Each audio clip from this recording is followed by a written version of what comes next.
press go live, and then this should go out on YouTube. Hopefully. So yeah, I think we should be live now. And also just explaining just before I started.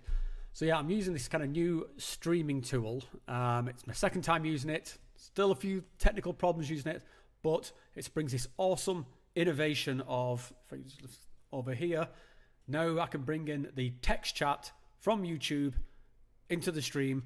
This has got a couple of advantages. Firstly, it lets me keep my eyes on it so that I can actually see things coming in instead of having to switch between two different screens.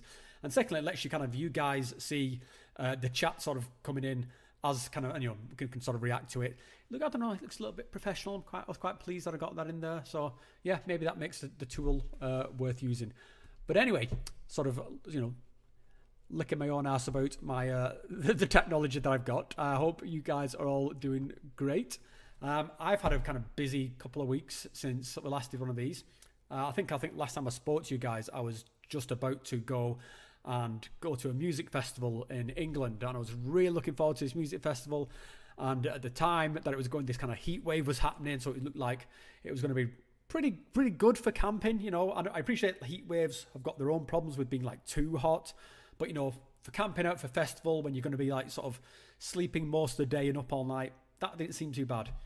Got to England, it absolutely pissed it down. It just pissed it down solid for about, well, not solidly, but there was a few breaks, but yeah, it wasn't the best timing for that festival. But still had a good time with my mates. It's good to get back to England and see all those guys. But yeah, and there was some interesting bands on and stuff, so I had some good times.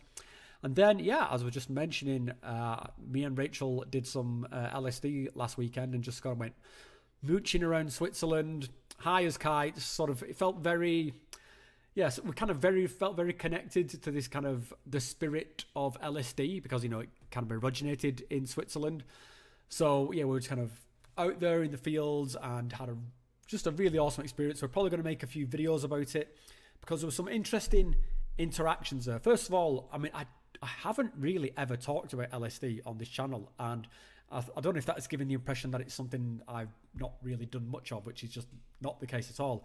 LSD was my first psychedelic. It was probably my main substance of choice for through most of my teenage years. And so, yeah, I've got a lot of experience with LSD. But then as I kind of moved into my kind of, let's say more like I don't know what to call it. Let's say the more DMT plant medicine phase. I kind of like put LSD kind of drifted into the background there. And so, yeah, like I've sort of dipped back into it a little bit. And this was, I think this was my first time just doing it with Rachel. Normally it's kind of a bit of a social thing that with LSD, it's like whenever you're out in a group, but just me and Rachel do it together. And it was, yeah, really interesting experience. So I'll look forward to telling you all about that. And yeah, and then I think next week is a kind of non-week, and the week after that I'm heading off again. I'm going to a San Pedro retreat, so like a mescaline retreat not in Switzerland, whereas in Italy. So yeah, so that'll be something I'm hoping to sort of make a video, kind of like a really like kind of as I go through this kind of mescaline experience, really try and capture a lot of that. Last time I went on one of these San Pedro retreats, I was really just kind of very focused on me. And although I'm certainly still focused on me, I really want to try and kind of capture and share this mescaline experience, because it's just such a cool thing. It's very different to something like ayahuasca or mushrooms, and also because it happens during the day, which is ayahuasca ceremonies, very difficult to capture, even if you've got like permission to film them and all that kind of stuff. Very difficult to capture because you need like special sort of like equipment and special lights, and that would kind of throw people off. Whereas mescaline ceremonies happen completely during the day, so from a logistics point of view, much easier to try and capture. So we'll see how I get on with that. But yeah, that's what I've been up to. I'll just reiterate the kind of the format of what's going on here with the show. So first of all, I just want to say hello to everyone who's here already. Karina, Malin, a name I could not pronounce, Jazzy Gold, Roman, Dacty Zero, Jenny or Genny, Jen Katma, and Lazy J. Yeah, I think I might have said Lazy J twice. Oh, that's what it says, ladies. I couldn't read it the first time. Right. So, hi to all you guys. And basically, the format here is that this is like a kind of a call-in show. So if anybody wants to call in and have a chat about, basically anything to do with psychedelics, whether it's one of the videos that I've put out that you want to have a discussion around, or just, some kind of story that you want to share, then what you can do is I'll just flip over to this other screen to demonstrate. If you're part of our Discord server, then there is a channel there called Stream Calling. If you click into that channel, then you can do a thing called raising your hand, which will let me know that you want to speak. We can bring you up, you'll come up on air, and we can have a chat about stuff. So, if you're interested in having a chat, we can do that. What I also like to do, to go back to the other screen, is to basically to make this a continuation of the conversation that was started on the last live stream. Because we had this kind of topic that we were discussing around. When I say we, I mean myself, you guys in the audience, the people who called in. And that was around this kind of topic of woo-woo. And like, what is woo-woo? How do we decide when something is woo-woo? And, people were calling in with their own takes on it. We had some really, really great, conversations. And it got me, a lot of things, I've been thinking on since that live stream. And I don't think we actually really came to a resolution. In fact, there were still some people looking to speak by the time we got to the end of that live stream. So what I've done, I've made a note of those guys' names because as I kind of promised there, if these guys if they're present here and they want to talk in, I will prioritize these people because they had their hands raised to talk in the last time. We ran out of time. So O2 Junkie, Earthworth, Avi Atava, Zero Minded, and King's Gambit. If any of you guys are in the Discord room and you raise your hands, I'll make sure that you guys get priority so we can have the conversations that we didn't get to last time. But yeah, if I'm really looking to sort of explore this kind of topic of like what people think woo-woo is, what people think rational is, because I try and brand, I suppose, like what I do, or at least the way I approach psychedelics is kind of like this rational, being a rational psychonaut. And like, what does that mean? Does it mean like just following the science? Does it mean sort of dismissing some of the more kind of mystical aspects? And we talked around last time that I don't think that's what it is. And I'll just briefly, try and encapsulate what I think that it means to be this. When I talk about sort of approaching psychedelics in a rational way, I'm talking about approaching it in a reasoned and kind of like logical and a thoughtful way, rather than just in a kind of impulsive or whimsical way. So like an example would be someone who has a psychedelic experience. It shows them something fantastical, and then without any kind of like analysis or integration, they just kind of like, oh well, that must be true then. That's kind of just reactive. It's not taken any sort of like there's not really any process that's gone into that. So that's the kind of the way I sort of slice it up. But again, I'm kind of interested to hear what you guys think. So if you've got an opinion on that topic or any other topic, then feel free to go into the Discord room, raise your hand, and we'll have a chat about it. I just want to look at some of the comments in in the chat tab, on the text chat. So let's see what someone says, because I saw there's a couple of questions there. Firstly, just to address, someone was asking about Rachel, if she's going to be joining any of these live streams. And she will be, or if she can't make the live streams because she does something at the same time, she volunteers, then there's definitely going to be some videos upcoming from me and Rachel, because there's a lot to talk about with her journey. She's she's had a very eventful year so far, so there's a lot there that she wants to unpack. From Jazzy God, would you say psychedelics are better to use when you've got an issue to resolve to look for answers, or when life is going all right and you can indulge in the experience more? That, mate, is an excellent question. Really, really excellent. And it's actually something I've been thinking about quite a bit recently, certainly since the last retreat I was on in Peru. Because, when I've been doing these retreats, I've been going there to work on something very specific, and it's taken quite a long time to get there. But I actually felt the year before that kind of issue, that thing I was working on, had pretty much kind of come to a resolution. So then I was kind of thinking, okay, what is my kind of future path with psychedelics? Do you have to like keep mining and looking for issues and keep things to work on?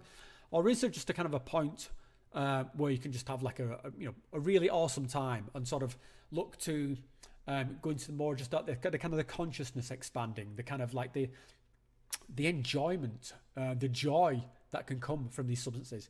And so, yeah, to kind of answer your question in a roundabout way, I do believe that you can use these substances when things are going all right. In fact, I think that's a kind of a perfect time to do it. I'm not talking about just doing them just for the sake of doing it, or also doing them as a way to check out, but they do allow you to sort of look at things in a different way, even look at the good things in a different way. So it's like, I can be there and be perfectly happy and in love with Rachel, and then through something, a psychedelic experience, I could just see her in a totally different light, thinking, wow, my God, I know I love you. I know every day of my life, I know I love you, but Jesus Christ, you are an amazing woman. So to get that kind of eye-opening moments, I think you can definitely do them without necessarily looking to, mine up. It doesn't always have to be some sort of like really deep healing journey. And in fact, I think there's a part of me where I think it can be. I think there can be something. All right, I'm not going to use exactly the right words for this, so just like give me a bit of flex here, but something slightly unhealthy in that I've noticed people who are kind of like almost addicted to this healing thing. And I can get why, because it gives you such a strong personal narrative of something to overcome, in that once they've done it, they're always looking for something else, or that it's like, or that there's something new to mine there. And I kind of more lean towards that these things should be kind of resolved and sort of, integrated and moved on from. So yeah, I mean, I think I'm probably waffling a little bit now, but to answer this question, yeah, I think things can be used in a,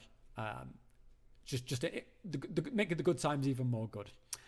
From Lazy J, have you ever tried DS 3.0 excellent LSD? I've not, mate, no. I don't know what that is. From Not Really Ruben, thank you for helping me making my decision to go to Arcana Amazon. It was a life-changing experience, and honestly I can't wait to go back. Good, I'm glad I could be of service to you, mate. Yeah, Arcana is an amazing organization. From Liana, hello from Miami. Hello from Switzerland, Liana. And let's see.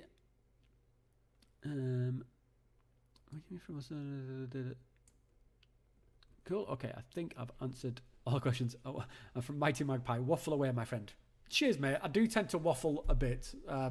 So yeah, I always wonder sometimes, like somebody, I think it's with the way that my mind works, somebody will just sort of suggest something and I'll go off down that road, and then I'll 5 minutes later think, did I actually answer this question, or am I just kind of riffing off somewhere? So anyway, I've got one of the people looking to do the call-in stuff. So Moby Grape, let's see. I will invite you to speak, and you should be there, dude. Rob, can you hear me? I can, mate. Yeah, how you doing? Good, and yourself, mate? Yeah, not bad at all, mate. I just wanted to address. I'm sorry to do it in your call. Oh, you're fine. I'm the reason I'm sort of wearing all these. I've started wearing all these tank tops on my streams and videos just because it's so goddamn hot at the moment. So anyone who's watching, it's not that I'm suddenly can think I've gone buff or anything. It's probably good that you can't see me right now because I don't have a shirt on because it's also shit hot here. So it's crazy, isn't it, mate? Whereabouts are you at? I live in the Midwest in the US. But originally I'm from South Africa. I spent some time living in the UK before coming over here. I can hear it in the accent, mate. Yeah. I will spare you my bad South African impression. No worries. So, dude, what's on your mind? Well, a whole load of things, but I kind of appreciate you talking about waffling earlier on, because that seems to bother me too. Like, I think that I waffle too much, and that when I'm trying to articulate something, I just kind of go off in tangents, and have I actually put across my point? Yeah, I don't know. I think it's a good. I mean, it's a kind of a good and a bad thing. I must say, I kind of I do enjoy listening to my own waffling. Like sometimes I'm kind of coming out with stuff and like, oh wow, that's actually pretty good, that mate. Like you kind of, you know, and so it's kind of it's something that I think that's like it plays quite nicely into this idea of kind of like being present and just kind of recognizing yourself as a kind of a like you know, the universe expressing itself. Right. Because I mean, even as I'm speaking now, I'm not consciously necessarily choosing the words that are coming out of my mouth. It's just kind of coming out. And especially when you do that, and you can surprise yourself with stuff that comes out. And I'm not saying that to kind of like stroke me on ego, like, oh wow, that was so fucking brilliant. But sometimes it just does, like, and also I think when you do it, and I think this is what's especially useful around having these kind of you know, waffly conversations, particularly around the subject of psychedelics, particularly in the aftermath of psychedelics. You know, like when you do ceremony with ayahuasca, typically you have these like group shows in the morning where you sit there and you all just talk about your experience. It just comes out of you. And when you do that, you start to understand things about your own experience, even though it's coming out of your mouth. So, and it's kind of it's stuff that maybe you know on some kind of you know, like logical level, but the kind of the phrasing it and the kind of it's almost like kind of like freestyle poetry or something. It really solidifies your experience and sort of your understanding of the experience, and also hearing what other people go through. So yeah, man, I'm kind of I think that kind of waffling is anyway, make it sound kind of derogatory, but I think it's a cool conversational thing. Right. I mean, you know, it's just my natural way of, that's how I put things together, because I have all these ideas and trying to, like,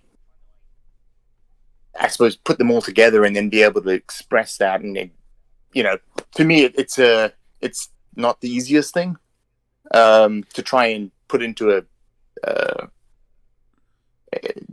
I don't know what you'd call it, like a way that people can understand what it is that I'm trying to put across. All these ideas. Maybe it's almost like there's a flood of ideas coming in and trying to, like, you know, instead of blurting them all out, you can, you know.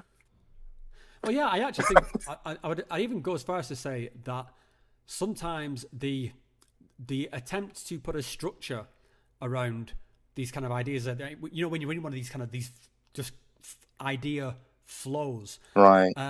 And you often get this when you sort of, as you come around from psychedelics, you know, you're kind of coming around like, oh my, you know, all this stuff seems so concrete in your head. And then as soon as you start to verbalize it, like somebody says, oh, what was it like? And you start going, well, it was like, it slips away.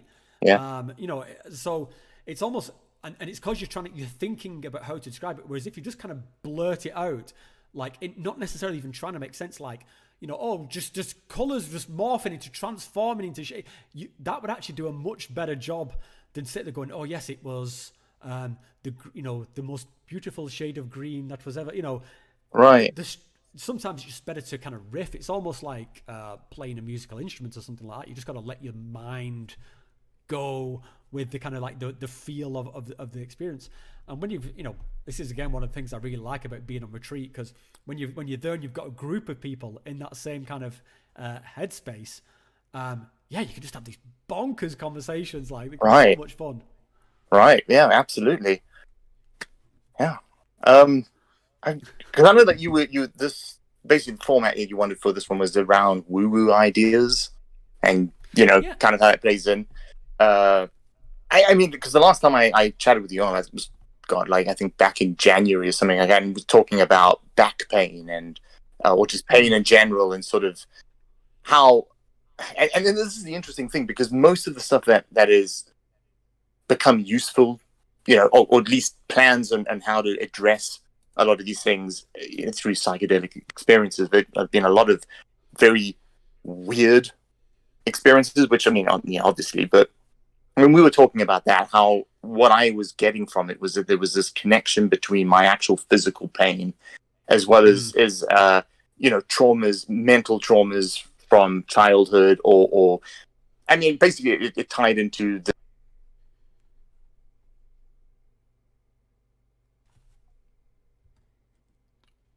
Oh, I've just lost sound. I don't know whether it's me who's lost sound or if it's. Can anybody still hear? Can you hear me now? Oh no. I think you can Oh, hear is me it though, me? Rob. Shit, I think I'm having some kind of technical problem here now. Come on. Oh, bollocks. Okay, I don't know if you guys can hear me. Okay, so. Okay, can anybody confirm if we can still hear Yeah, me? can you hear me now? All right, now I Okay, can hear great. you. Because I Yeah. could hear you the whole time. Okay, cool. I don't know what happened then. Maybe it's this. Maybe it's this streaming software is having a tantrum. Right. Yeah. So basically, like I was saying, with this whole experience that I was having, it was showing me like, hey, look, this pain is directly related to this imbalance of the masculine feminine and of your trauma from your upbringing, your mother and your father, and your experience with them, and of course their experiences with their parents. And while that was the message, right, and that's a bit woo woo, I suppose. Yeah. Well, basically, what I got out of it is like, in some way, I believe that for myself that probably is true to a certain extent, but it gave me, how do you describe this? It made me look at like, okay, so psychologically, I need to be working on this, bringing out the masculine more to sort of lead you, and not relying so much on that mother figure and the feminine and so on. But then at the same time too, in order to do that, this was, well, how do I do that? So like maybe more masculine activities. So, more yoga. I've been doing rock climbing. That's basically why I got into that. Doing physical therapy. So now that in itself is fixing the back problems, muscular problems, and also addressing, through meditation and seeing a therapist and so on, the psychological aspect of that too. So it has basically addressed that, but I can see how somebody going through that experience could then totally be like, oh yeah, it was all just in my mind. It's all just, that's what caused all these problems.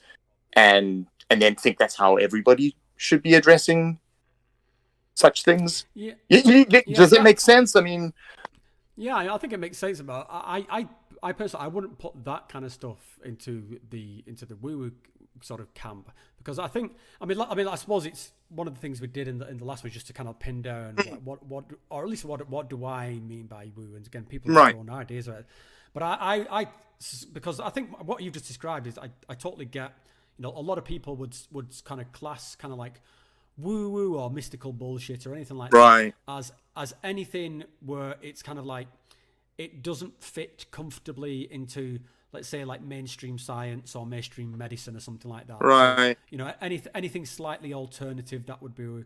Now, I would kind of think that certainly when I think of woo, it's more around when people are using terminology or language in order to, rather than to sort of bring clarity to a situation, it's kind of like to kind of obscure it, possibly with the intention of sounding more intelligent or sort of or sounding kind of trying to like peddle some kind of like snake oil or something like that. But it's kind of, it's in the intention of, it's mysterious. It's mysterious. You don't kind of understand, and we'll kind of cover that with big words. We'll say a lot of quantum. We'll say a lot of that kind of stuff. Right. No. Yeah. But I think with what you're talking about, which I think I can certainly see where you're coming from. Yeah. I think at one point people would have said, "Oh, that's bullshit." Right. But right. I think there's a lot of, I think probably I would go as far as to say evidence or certainly recognition that there is this kind of this big connection between the psychological state and the sort of the physical sort of pain that we're feeling, and it's even as far as like people who are depressed can have like a depressed posture. This people are slouched over. They're going to create pain for themselves just because they kind of their entire embodiment of themselves just becomes this depression. So you get these kind of slouching people, and they're physically tired, they're physically drained, they can't be bothered eating, which is making them more tired. They just embody their depression. And I think that can go across a lot of things, whereby certainly, okay, someone's telling me that my volume is a bit loud, right? So let me just knock this down a bit. I'll put it down a little bit. So Ruben, let me know if that's any better. But then I'll just come back to what I was saying. Yeah. I think this. I certainly notice that my chronic injuries will start hurting when I'm stressed. Right, absolutely. That's when mine peaks too. And I mean, basically for this last 2 months, I've been microdosing, and when you say, I mean, I've been microdosing, but they say it's supposed to be like a sub-perceptual amount. I kind of like to a little bit over so you actually can slightly perceive it. I don't know whether that makes it, better to do it that way, but that's the way I've been doing it. And today I took a slightly higher dose. So I was like on 0.5 grams, and I had exactly what you were talking about, this sort of recognition. It was almost like a feedback loop where I was noticing how, sitting in the bathroom on the toilet there, looking at the floor, and there's some dirty marks, and being like, oh God, really, those dirty marks have got this weird sort of feel to them. It's not good. And then I was looking at some dirt somewhere else and was feeling that. And then I suddenly recognized that, I'm actually perceiving in my body this ache and pain, and I'm projecting that onto these marks on the floor and, in the room. Because I started to see it everywhere. And then when I recognized that, it kind of, eased up a little bit. And then I recognized that, then when I say about this feedback loop, that how things that, maybe something in your environment that's negative can then influence how your body feels. And then your body, because it's feeling like that, then projects onto the world. And, this is sort of this feedback loop. I totally get I get the same thing with my surroundings, and, this kind of... I don't know if I go as far as say the cleanse, but like if my room, my apartment very quickly becomes a reflection of my mental state. So that if I'm disordered in my thinking, my apartment will sort of become, it's become a bit of a cliche at the moment. It's sort of, it's one thing that you kind of hear a lot from sort of Jordan Peterson, and obviously he's got his critics and stuff. But I've got to say, out of all the things he said, this idea of like, clean up your room to sort of like get your mind in order by getting your house in order. Right. I think he's absolutely correct. Right. And I think I certainly know it myself that if I'm in a place which is disordered, then my mind is disordered. Right. And I just start feeling sort of crappy about it. I mean, it's kind of it's interesting because I was having one of these kind of moments today where I was just feeling really, I wouldn't go as far to say disordered, but it was, I just recognized that I was just like, I needed to get out. So anyway, I got out and I went for a walk, and it was the last thing I wanted to do, because that's the other thing when you have a lot of these kind of thoughts around, where you're just out of alignment.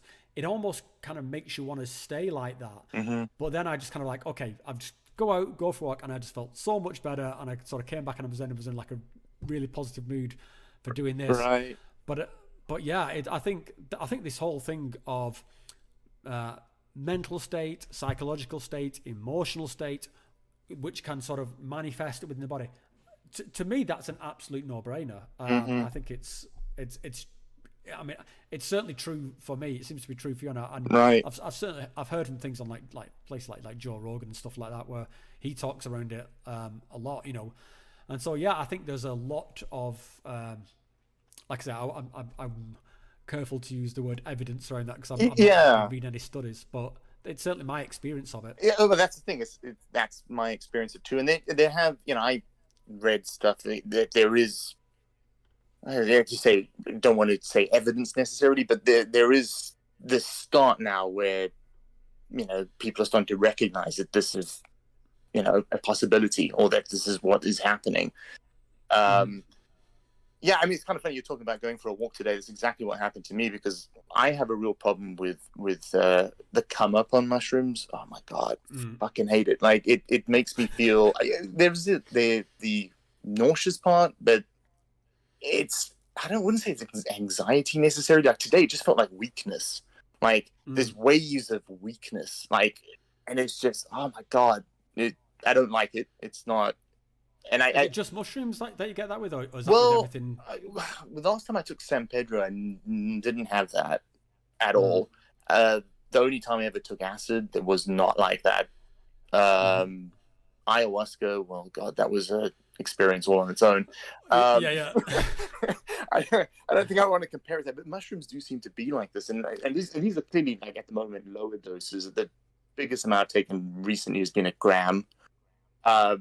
And I'd make it into a tea because I remember like asking on Discord, how can I alleviate sort of some of the nausea, and that certainly has helped.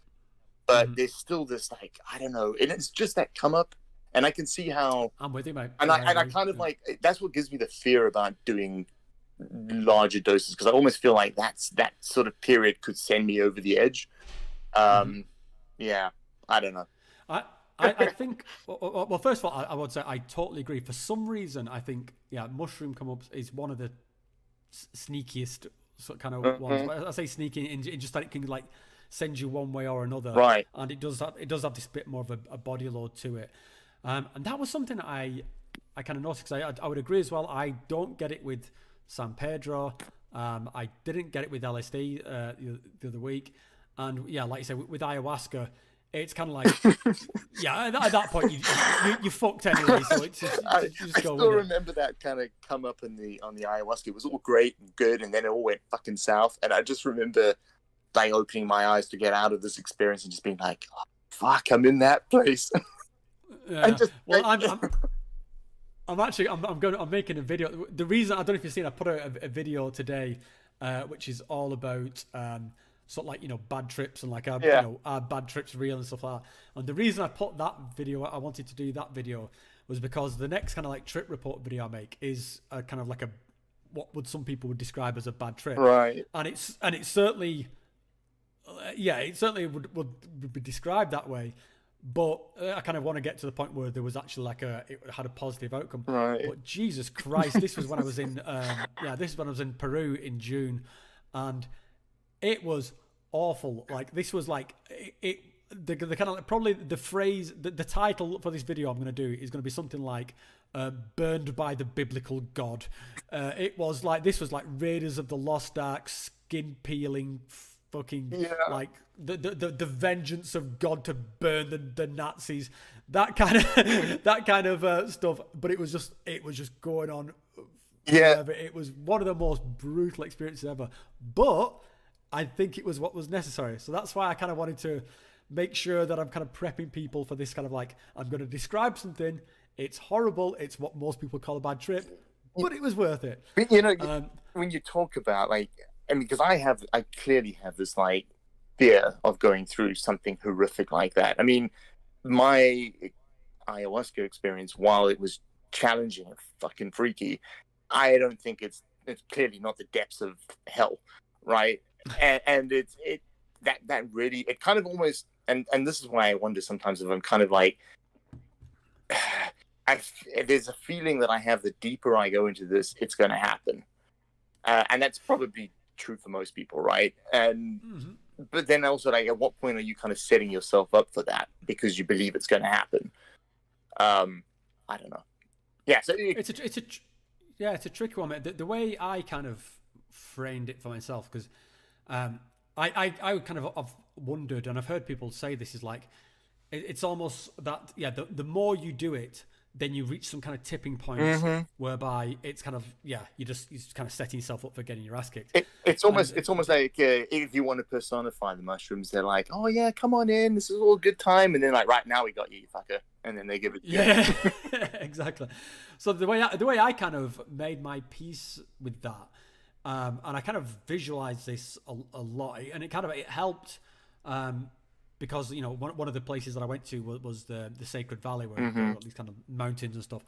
So I used to literally sort of like visualize this thing like, okay, if this is what needs to be done, then I am ready to face this mountain. Right. I'm ready to climb to. If this, this is going to be a tough climb, and it's probably, there's going to be plenty of times I want to quit. But if this is, if I believe that this is me and that whatever is in this experience is what I'm bringing with it, including all my problems and all my bullshit and all my ego, then I can either, not face this mountain and I can go away. I can do things like MDMA and ketamine and all that sort of stuff, or I can, am I going to put my money where my mouth is and sort of, go for it? And once I had that kind of mentality, or at least that's something I could refer back to, like, no, this is what you wanted. This is your mountain. This is what you want to do. Then it made it easier to take the sort of like the rough, but it also, I think it opened up sort of potential more just divine experiences, because I didn't feel necessarily as anxious about going to, well, to say I didn't feel anxious is not correct, but it wasn't like kind of like, because that, I think, for some people it is, you avoid that at all costs. And if you if you acknowledge, like, okay, I'm prepared to take, that's an outcome I'm prepared to accept. I'm prepared to accept that this might be an ass kicking. Right. And then you can sort of, that maybe you might, drink a bit more or be a bit more open or be a bit more relaxed. And then the sort of, so yeah, you might get your ass kicked, but the good times will be sort of, I've found, have been sort of more profound.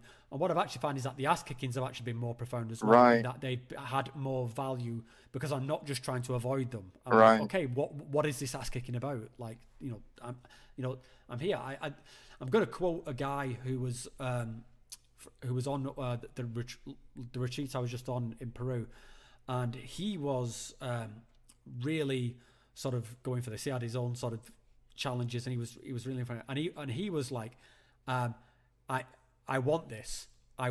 Like, test me. I didn't come here for nothing. Test me. Like, he's talking to ayahuasca. Like, he's like, really, give me the shitty time. Let me show you how much I want this. Let me show you how committed I am. Test me.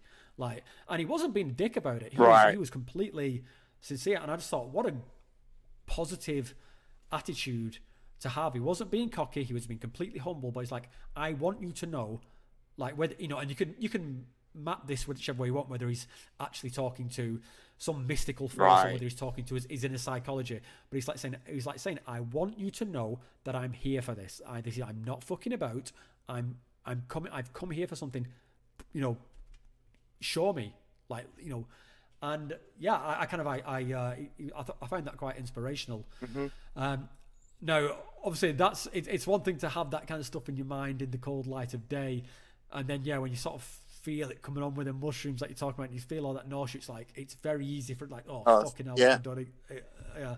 I mean, I was literally having it today on the 0.5 grams was not gonna blast you at all, and that feeling just being like, oh fuck, I'm not enjoying this. How this is making me feel on the come up, But do you think part of it is because it was the kind of, because that's certainly something I noticed is that the smaller amounts give me more room to kind of to pause on it and to have those kind of things, whereas like the ayahuasca stuff, like we mentioned, just pulls you straight along, and so you don't even get that much chance to think, oh fuck, it's you're just in it. The last time I did heroic doses was when I was at a retreat, and I mean, I still felt, when you're sitting there and you start feeling it coming out and thinking, fuck, no, and so it still existed before it really kicked in. But it does seem to, obviously that come up feeling does dissipate at some point.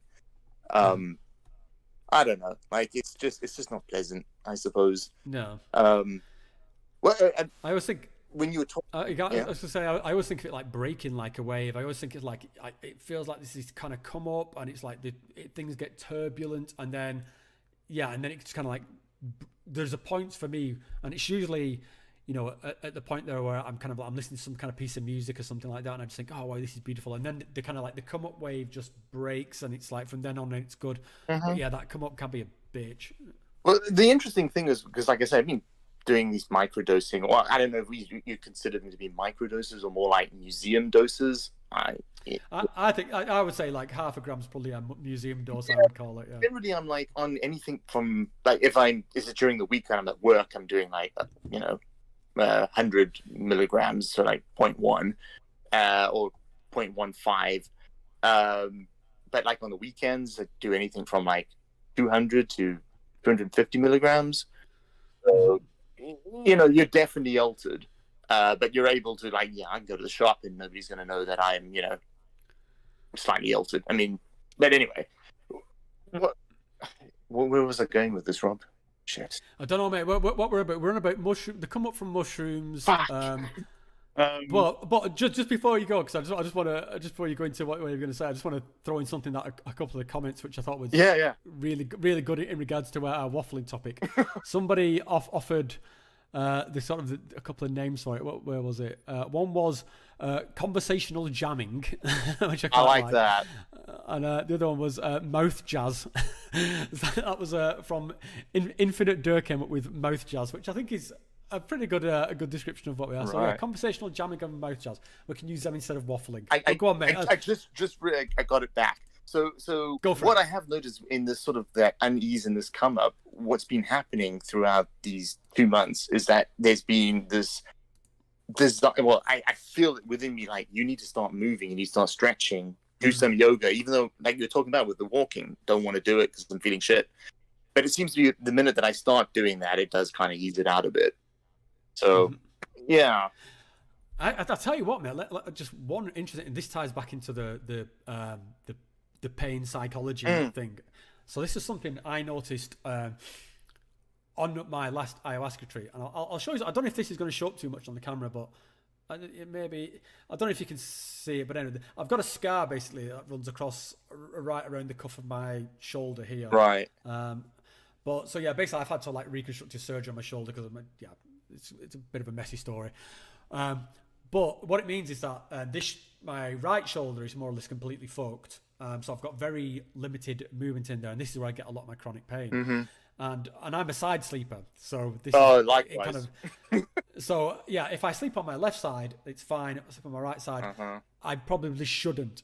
Now, what I noticed, or at least what played out when I was on my last retreat, is that I was like lying on my back, and I was like, the experience was good. So this on ayahuasca, the experience was kind of like was good and interesting. And then I felt like I wanted to lie on my side, so I lay on my right shoulder, the damaged one, and instantly, it's not painful to lie on my shoulder. I just know that I shouldn't. It's bad. It's like wearing away the cartilage and stuff. I lay down there, and instantly my thoughts turned negative. Like my thoughts just turned into like, oh fucking hell, how long is this gonna go on for? Like fucking hell, I wish that fucking bitch had shut up. Like I was like, it was just, and I was like, holy shit, this is not me. So and I could swap between lying on different sides, and my mentality would just flip on a dime. And so yeah, I was thinking like that really seems to tie into this like thing of like this the physical affecting the mental, and the mental affecting the physical, like vice versa. So yeah, I found that really just to the point where I was even like deliberately doing it, like, okay, is this for real? Like, and I was just like, fucking bastard fuckers. They're like, oh no, it's all okay. I was like, yeah, and I think it just kind of ties into this idea, like, yeah, look after yourself, and be good to yourself, because otherwise, yeah, you sort of, giving into these kind of, if you treat yourself badly, then that kind of gets reflected in your mindset. But anyway, yeah, that's absolutely something I noticed. Just two more things, because I see there's some hands up here. People want to get in on the conversation. I want to hog it all, but going back to this.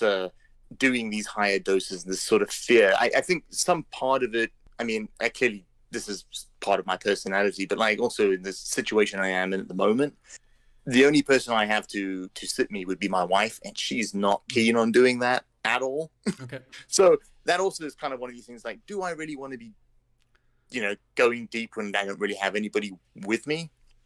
Mm-hmm. So there's part of that. And then the thing is that with this microdosing or this museum dosing, I'm having stuff come up and being able to deal with it. So, and I'm also kind of in a point in my life now, like you were talking about before we got into the conversation, of this I've gone through, I've dealt with a lot of crap, and I'm in a much better place than I ever was.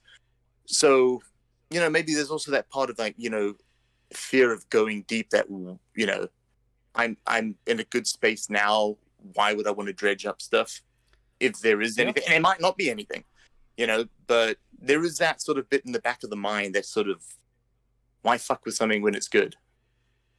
Yeah, I mean, it's a really sort of tricky one because on the one hand, like, I mean, I think probably most people have got some experience of these things as a recreational thing. That's where, that's where it all starts, right? Well, at least it did for me. Yeah, exactly. For me too, and again, I would probably say for most people, or at the very least, curiosity, if not recreation. So we know that experience is in there, and I guess it's something that I'm certainly interested in. Is like, is it even something that we get a say in? Is it a mindset thing?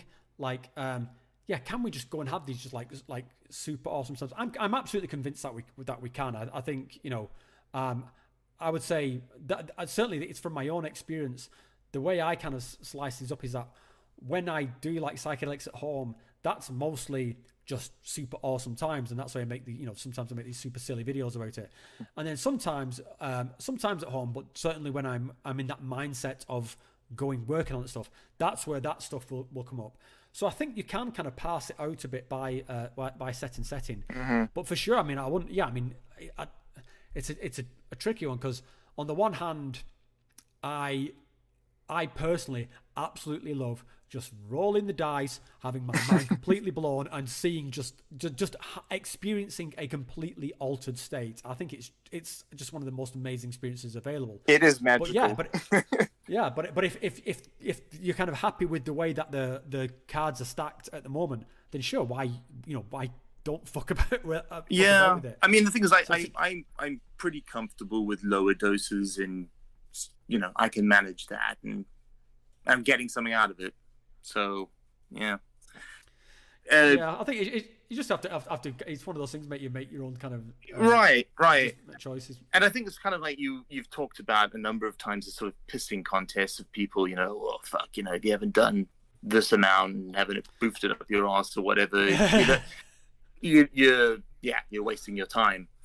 There's one last anecdotal thing, and then I'll get on off.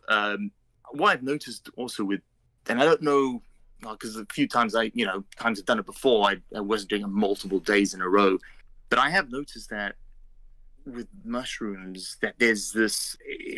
I had a lot of sort of like burping and yawning, and I wouldn't say diarrhea, but kind of, you need to go to the bathroom a bit more, and I find that rather interesting. I don't know whether this is.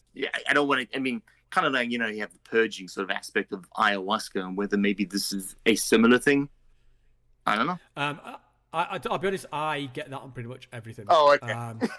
So yeah, if like even when I was in my sort of like party days and I was doing MDMA or something like that, the first thing I knew it was working when I just needed to go and shit. Right. It was so yeah. It's just always been. I don't know whether it's just something psychological where my body thinks drugs, purge or whatever. Yeah. Certainly it's a feature of stuff like ayahuasca. Yeah. I also mushrooms. I didn't get it with LSD. I'll be honest. I did not get any of that at all with LSD. But yeah, definitely with mushrooms, mushrooms are almost on a par with ayahuasca for purging for me. Not so much the vomiting, although I have had that on a few occasions, but definitely out the backside. Right, but the yawning part was the part that I find interesting, and that sort of burping and which an ayahuasca you can get that too. So I thought, well, the yawning apparently is just a typical response to anything that affects your serotonin system. Oh, okay. So anything like MDMA will make people yawn like crazy because it affects their serotonin system. But yeah, certainly mushrooms, ayahuasca. I don't know about DMT because it's so brief again, but Rachel could probably talk in more detail about it. She's more into most of the science, but yeah, it's apparently that's just a common feature of it, and I definitely do the same. Same with on ayahuasca.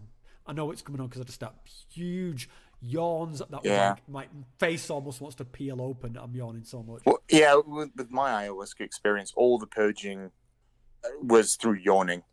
It was very obvious that, you know, when something was coming up, I'd yawn and then it would dissipate. And, you know, yeah. Anyway. Awesome. Yeah, well, it's great to talk to you again, Rob. Yeah, likewise, dude. Yeah. Well, sure. I will try and participate a little bit more on the Discord. I don't normally get on there and type away, but, you know. Anyway. Well, yeah, no worries, dude. Good to speak to you, Chief. You All too. right, Take care. Bye. Okay, so I'm just going to check with a few of the stuff that's coming over the text chat before I move on to the next person.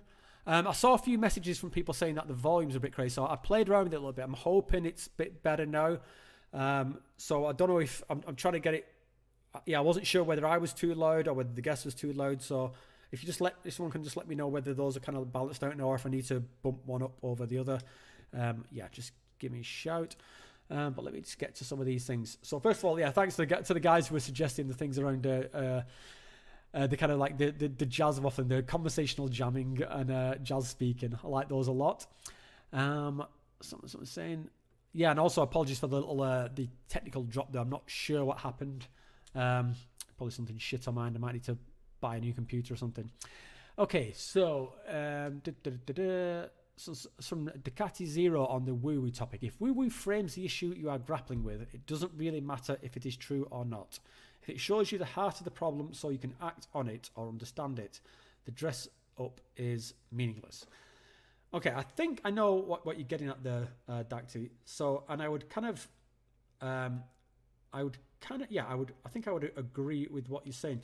I think when we talk a lot around things like being woo-woo, when we're talking about like a person and the language that they use, like the language that I might use to describe an experience, then I think that's fine. You know, again, we're talking about these experiences and we have to use some kind of like poetry and stuff.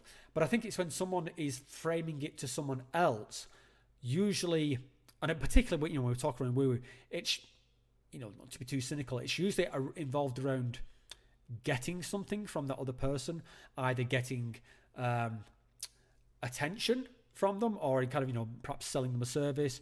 So it's, you know, you're trying to, you know, this is like snake oil salesman. You're trying to sell somebody, make yourself sound like an expert, make yourself sound like you know something that's factual.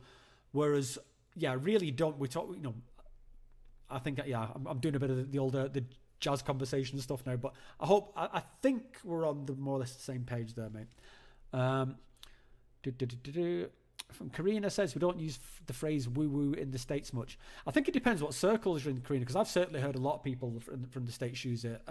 Crops up in a lot of the podcasts that I listen to, you know, I think like Joe Rogan, Sam Harris, you know, a lot of sort of the more kind of like rational or secular stuff will use that phrase. Yeah, a lot of people talking about the volume level, so I hope that's sorted. From Quay, if mathematics is a language of the universe and geometry does not need mathematics, all mathematical operations can be done geometry, then isn't geometry the thought of the universe? DMT. I'll tell you what, mate, I certainly get those kind of thoughts when I'm on DMT. I get a lot of thoughts. I think I've talked about this in a few previous videos. A lot of this kind of spiritual math, like mathematics as like this kind of like the code of the universe. Also that it sort of translates across art forms. So like math equals ballet equals sculpture equals art equals, but it's all, there is a logic, there is like a code to everything, like a logic. I know I'm using very IT terms here because that's what I do for a living. But yeah, so this kind of idea of like, you know, spiritual geometry and stuff, or psychedelic geometry. Yeah, I think it's something that crops up a lot in my visionary experiences. I think that's why I like things like pyramids and stuff like crop up a lot. Okay, so I'm just going to jump over to the next person who's got the hand up, which I think is Johnny, my old mate. So Johnny, you should have a thing. You can click it. Hello. Stuff. Hey, dude, how you doing? Right. Oh, jeez. Yeah. Oh, I've I've been meaning to dial in to your stream since I got back. Since it happened, since the thing. Do you want to tell everyone what the thing was, Johnny? Arcana, Amazon, back in June. What was it, dude? Well, as I say to everyone, words, unless you've been there, like, or experienced it, you know what I mean? But even then, it's words. After my first experience, my first ayahuasca ceremony, seriously, how can you possibly find the words to explain something like that? Yeah, I know, mate. I mean, this I try and I try on the channel, And you and it comes can't. nowhere close. And yeah, And this is why I think with like, I've talked a lot around retreats on this channel, and people, and I always try and make this thing like it's not just a cup of drugs and stuff, but when you're there in that room and those 3 shamans are going off, and it's like, and you're just like, what the fucking hell is like? This is beyond incredible. It's like, yeah, that this thing is being orchestrated for you. It's not just a cup of drugs. I was gonna say, I mean, it's I think you've probably said a few times to other people, it when you're doing it in the right setting, showing respect, you're there with the right mindset, and other people are there with the right mindset. It all just comes together, and it's so harmonious. It's an event, man. Yeah. That's why I would describe it. It's kind of like it's almost like the psychedelic Woodstock, but it's happening, like 4 times a week, and it's impossible. I think it's almost impossible to grasp like what goes on in that room, because I mean you can't describe it, but it's just. I mean, You could do your best, can't you? And I think on my first group share, it got to me, and I was just like smiling a bit. Like I said, I'm gonna try to explain this with limited words, and even then, it's not gonna come close. But the whole thing, the whole week as a whole was so transformative. As well as the first group share up until the last, just everyone, everything. It was great. Well, it's that thing of that.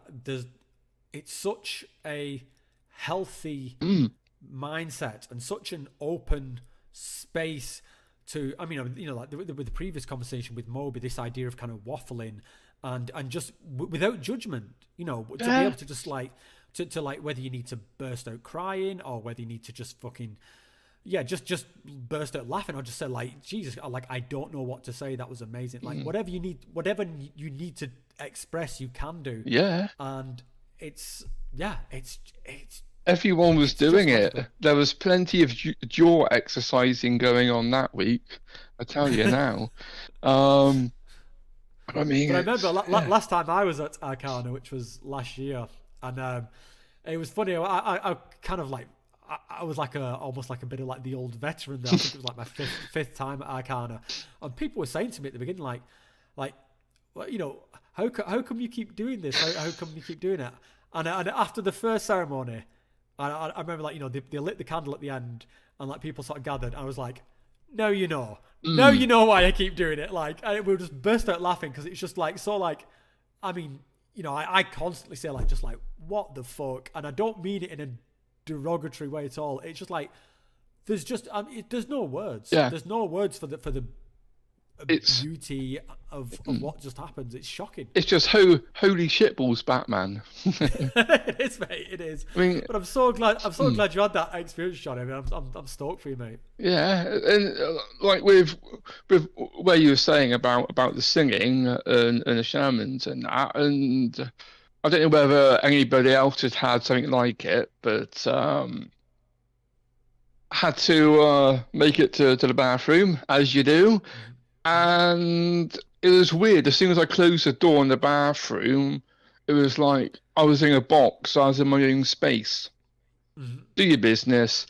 And then when the door opened and I was being assisted back, like as soon as that door's open and everything's hitting me, it's almost like pulling me back in, and my legs are shaking, and I'm like, oh geez, let's get me back to the mat. I want to get back in there. That's the feeling it had. Like they were there, just like, right, we got you. You're roped. You're coming back in. and it's like, right, away, off you go, sort of thing. Yeah, the energy in that room is incredible. It really is something, and yeah, especially with the three of them, sort of, you know, because it's kind of unexpected the first time that you hear it. I mean, I'd been at a couple of retreats before I went to somewhere like in Peru, because that's kind of the norm to have this multiple shaman setup. And when you hear that kind of like cacophony of, you know, you hear one person do it, you're thinking, oh wow, this is something, and then like 2, 3. I think when I was one time there were 5 of them. Yeah, I think we had moments of 4 and 5 because it was like a full circle, like a full guest count, a full facilitator count. They had to rotate the facilitators who were on and off, sort of thing. And yeah, just everything, you know, when all, you know, yeah, and even the personal ones were just something else. Yeah. Well. Did they do think so? They come and get you and bring you up to the. Yeah, they have to wake me up a few times. I just like, oh, what? I've fallen asleep? Really? Oh no. Well, Joe, I was talking to Rachel about this the other day, and she was like, when she was there in the jungle and they came together, and yeah, there was no way she was able to walk. They had to like pick her up one under each arm and like carry her over like a prisoner, and sort of like. Her legs just were not working at all. But yeah, that is some strong medicine, this Arcana. It's I took like the starter dose all week, 40 mil, and it got to times when the second dose was called, and I was like, I don't need that. I was still sort of primed with the first lot, and that stayed all the same all week.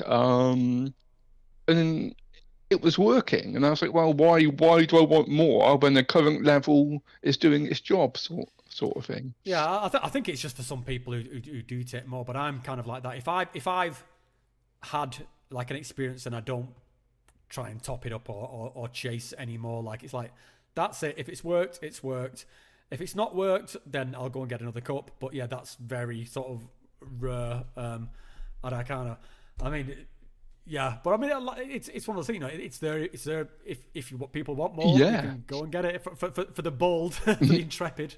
Yeah, it's and with everyone there, we all got along well. We've all exchanged like DLs, some of us, and we got a group going on WhatsApp.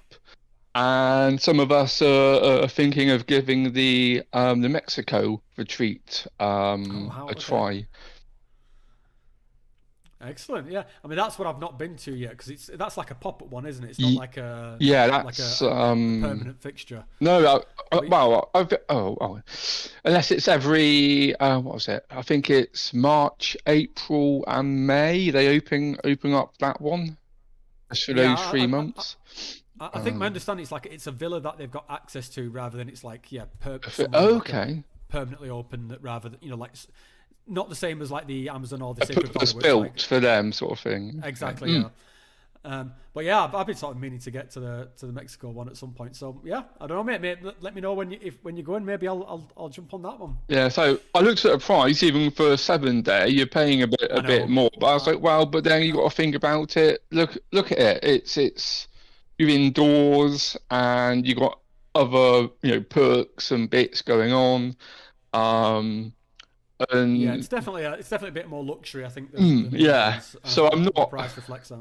Yeah, I'm not like begrudging that price, because there's it's what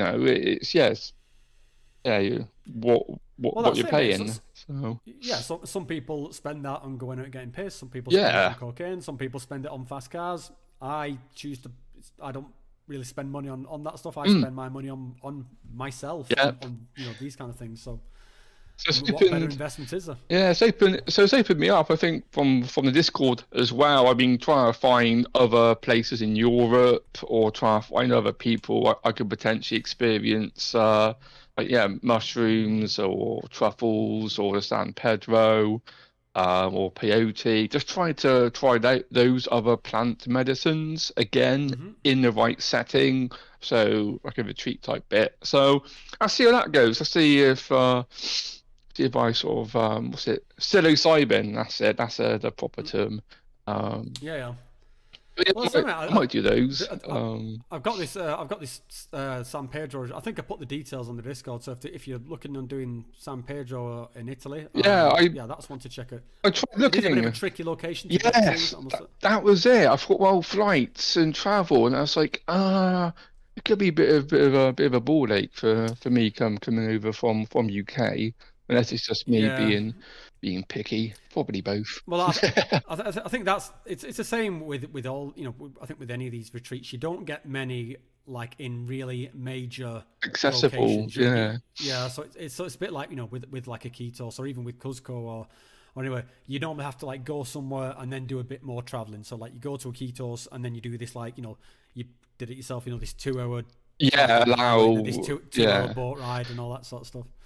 So it's always a bit of a bind to get to, mate, but it can be worth it. You can turn it into like an extended sort of trip, particularly with something like we're going to Italy. You can stop off at like Venice, Rome, places like that. So I might give it. Takes a bit of planning. Yeah, I might give it another 4. I might try and see what I can work out work-wise. That's a whole other matter. But yeah, no, I'll fish out what the details you shared and give it another go.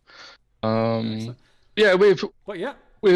that, I'm just so stoked, mate, that it all like landed for you with Arcana. Yeah, and we tried to meet up, but it was just carnage, wasn't it? I mean, you got messed around with your flight back. That would have been fun if having a bit of a chat. So I worked out what happened. So it was the flight back to Amsterdam was I think I was supposed to be on the same flight that you were. Yes.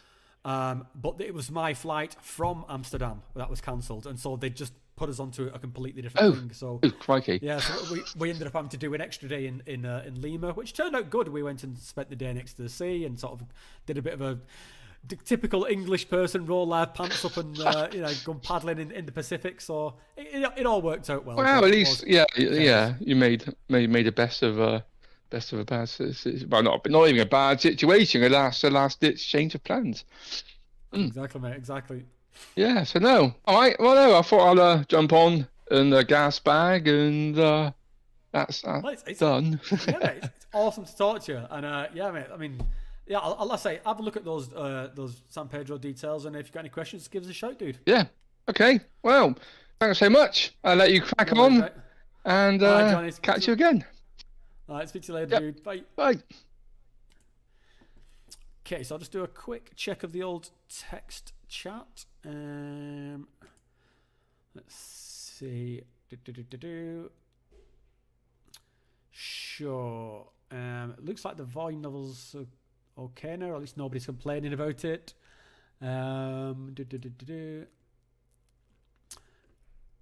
So I saw something, someone mentioned around Conor Murphy. I'm just trying to find that question because there's a kind of a blast from the past. But yeah, where was the Conor Murphy thing? Scrolling.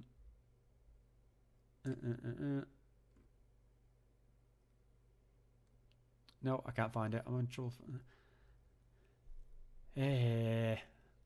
Who was it who was talking about Conor? Don't know, but anyway, I don't even know what Conor Murphy's up to these days. I think the last time I looked at his channel was when I just thought, and in fact I even made a video about it. I thought, Jesus Christ, like, am I participating in this guy's self-destruction by watching him? So I kind of made this video like, no, I'm done with Conor Murphy, and I just stopped watching it. And I don't think I was subscribed to him, but I put a block on his channel because I just didn't even want it popping up my feed. And this is nothing against Conor. I'm not giving Conor shit here. I think he was going through a thing, but I recognise that his attention whoring was deeply unhealthy for him. So yeah, I kind of blah, blah, blah. But I don't know. Is it worth me going back, seeing what Connor's up to? I don't know. Maybe one day I'll go and have a look at him. But whatever he's up to, I wish him well. One thing with Connor Murphy, I kind of liked him. I thought there was something very innocent about him, which kind of like it's almost like you kind of wanted to look after him. I hope this doesn't sound too patronizing. It just looked like such a fucking lost lamb in this world of psychedelics. He was like, we talk about people getting their minds blown. His mind had a shotgun against the temple. I mean, it was fucking all over the place. So yeah, I hope he's doing okay. I hope he got whatever help he needed, and yeah, maybe I'll go and see what he's up to these days. Listen, what got to me was when you said there was a guy Connor spoke to, and the guy was saying he was an engineer. Oh yeah, that was Leo, who was like Connor looked up to. I think, yeah, it's a kind of a messy situation, but I think I covered it. That I've not even really checked in with what Leo's doing. Actually, that's a lie. I did saw that he'd done a video recently where he seemed to calm down, and I actually messaged him. I was saying, "Hey, dude, if you've calmed down and you want to have a chat about it, let's have a chat." Because yeah, even for people I disagree with, I always try and like reach out to them like once in a while and say, "Hey, I kind of make it my part of my platform here that I will talk to anybody. I'll talk to people I disagree with. In fact, I want to have conversations about things that I don't necessarily agree with, because that's how you kind of expand your own ideas. That's why I thought this conversations around this kind of woo woo what is rational thing has been so interesting, because I heard stuff that contrary to my own ideas. So yeah, but it looks like there's no particular other questions there. People just talking about making DMT, which I'm definitely not doing at the moment. I definitely don't have a big jar of brown gunk on the side here. I'm definitely not doing that right now. No siree, not me. Nope. No. Okay, so let's see. Let's go to Gaius Julius Caesar. That is a fucking awesome name, mate. That's a Gaius Caesar. Hail Caesar. You there, dude? Come on, Caesar. Et tu, Brute? Is it just me? Can anybody hear Caesar speaking? Let me just double check. Anybody? Caesar? Can you hear him? I can't hear Caesar. Is it just me having technical problems? I never know when it's just like technical fuck-ups. But you can hear me though, but you can't hear Caesar. Okay. Okie dokie. Then it's not just me then. And yes, I can confirm that Karina is perfectly innocent. Sure. Okay. Okay, Caesar, I will have to... Okay, he's just dropped off anyway. Let's bring up Joe. Joe with the Zelda avatar. Yes, sir. How you doing, Rob? I'm doing good, mate. And you? I'm doing pretty good. I just wanted to talk to you about a couple things that have been in my mind. Firstly, there's been a lot of talk, I feel like, recently just about enlightenment and like reaching the highest truths on YouTube. What's your take on that? Just in general. Yeah, sure. My take is that I think enlightenment is not what people think it is. I think it's one of these things where it's being set as like something to be achieved, like something that's like a goalpost, and you get there, and then once you've got it, you're kind of somehow better. Right, exactly. I don't think that's actually the sort of the case at all. I mean, not that I think enlightenment's like it's something that would necessarily make you better. I think if that's your goal, then yeah, fine, you can set it to that. But my sort of take is that that's not what people are talking about. I think there's some kind of psychedelic masturbation going in there. I really exactly, kind of like people sort of using it as a term to sort of club other people over the head with. And really what they're talking about is like people having, you know, transformative experiences, mind expanding experiences. I've you know, no doubt that people can have experiences whereby they are, you know, it completely changes the way they view things. Absolutely. Would I call that enlightenment? Absolutely not. Have I seen anyone who claims to be enlightened demonstrate anything which makes them, you know, the behaviorally enlightened? Absolutely not. I think most time these people come across like absolute twats. Yeah, I tend to agree, and you know that's one thing I really appreciate about your channel, Rob, is that you're very open and honest about these psychedelic conversations, and you don't seem to take one particular side. And I want to ask you, in terms of that, how does it make you feel in terms of like comparing to like religious groups or, you know, other communities? Would you say like you miss out on stuff like that, or do you still feel like you're satisfied kind of, you know, through the psychedelic experiences and having a YouTube channel and talking about that? Do you feel like um, you're happy like spiritually, or do you feel like people who are religious and go to church and whatnot, do those people have like a different kind of spiritual being per se? Yeah, man, that's a great question, mate. It's a tricky one though. Right, so let me try and pass it out a bit. I'll tell you one thing which I think the typical religious church experience has pinned down, which I think has yet to be properly recreated within the psychedelic space, and that is, and I've talked about this a few times. It's something it's almost like a project for myself. I'm wondering how to do this, but this sense of community, because we talk about a psychedelic community, but really we're talking about a kind of an online community, or at very best a kind of a very loosely connected community. Part of that is because like the legality involved, but there is something where I look at like this concept of church, of community, of service, of where there's and I can, it's not the perfect word, but I can see, you know, there's some kind of like envy there, and I think there's something there that's worth recreating. Certainly not recreating in the way of the kind of the dogmatic sort of, you know, stand there and someone preach at you and have like this kind of priest class and that sort of thing, but just the social fabric part of it, I think, is something to be aspired to.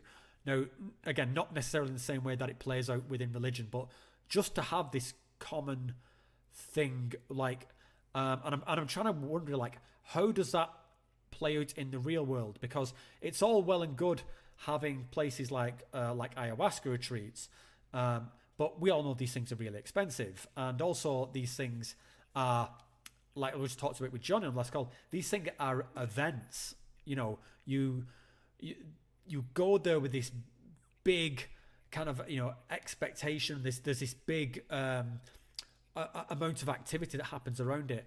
And what I'm kind of interested in is, as much as I love those events, and I think there's a place for them, but how can we get what's happening in this kind of psychedelic space into the everyday space, in the same way that the church or that religion has gotten their own kind of mystical experience stuff and woven it into the everyday, particularly like say in America, or you know, the everyday American experience of, you know, for people who are into that, contains some element of the kind of the mysticism, and how can we make the psychedelic experience more than just this kind of a group of people separated through an online sort of worlds and YouTube channels who were all going off on their own, you know, having these experiences but with no fabric between them.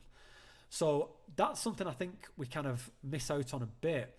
But in terms of like, you know, do I feel I'm kind of missing out on that with, you know, particularly with like the positions that I take of trying to bring this into the sort of the normal space? Not really, man. I'm forever surprised and forever grateful that anybody listens to the stuff they say, and I don't mean that to sound like mock humble or anything. It's if there's anything that I think I do reasonably well, it is to give voice to people who do just consider themselves to be normal and just consider themselves like, yeah, I appreciate what is happening in these experiences. I appreciate there's something wonderful and mystical and stuff, but I don't want to fucking go and wear yoga pants and live in a commune and, you know, exactly. join a sex cult. Right, like, right. I want to have my family. I want to have my job. I want to have my aspirations. I want to use computers and stuff like that. And I want something that grounds me within my human experience and you know, and have access to this stuff. And I don't just want to be a good on the dry science route. So that's kind of where I'm positioned myself. And I think because I do that, I'm never going to, you know, achieve the same thing as if I went down one of these more kooky routes. But that's not what I'm interested in. I'm interested in connecting with people. I'm interested with being me. I'm interested in talking the way I talk. And I think there's a space for this. And I'm glad that, you know, this is one of the reasons I do this kind of call thing. I'm glad to hear that there's other people who have the same kind of ideas. Yeah. So yeah, mate, I hope that answers your question. But yeah, I think that's it. No, definitely, it definitely does, and that was kind of why I brought up the first thing is because you know, when I look at these online communities and you know, the biggest followings of people who are, you know, discussing psychedelics and things of that nature, it seems like there's not always the best like leadership and direction. You know what I mean? So it's kind of like we do need to have like you were just saying, a space and a community where we can be a little bit more real and a little bit more I feel like positive, and probably taking it in a more mentally healthy direction, because I feel like there's too much of the other side. Yeah, You know? and I think one of the key parts of that is to deconstruct a bit this kind of idea of a leader type thing. So, you know, I don't, you know, I recognize that there is a need for, you know, people to do shit, and you know, that kind of falls into a leader position. Like, so there, you know, this conversation now happens because I've taken this initiative to do this. So, you know, but what I think we need to get to is get away from this kind of this guru-iness.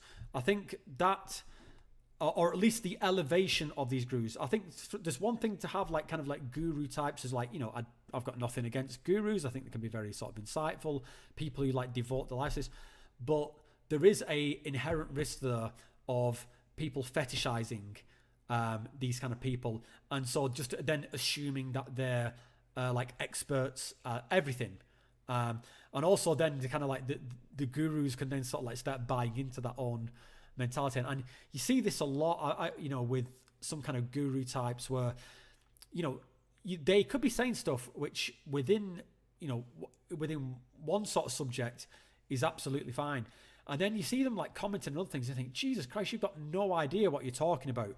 But because they are this guru, then people will just like say, oh that it's as true as anything else he said. And yeah, you know, this is where things start blending into this cultiness.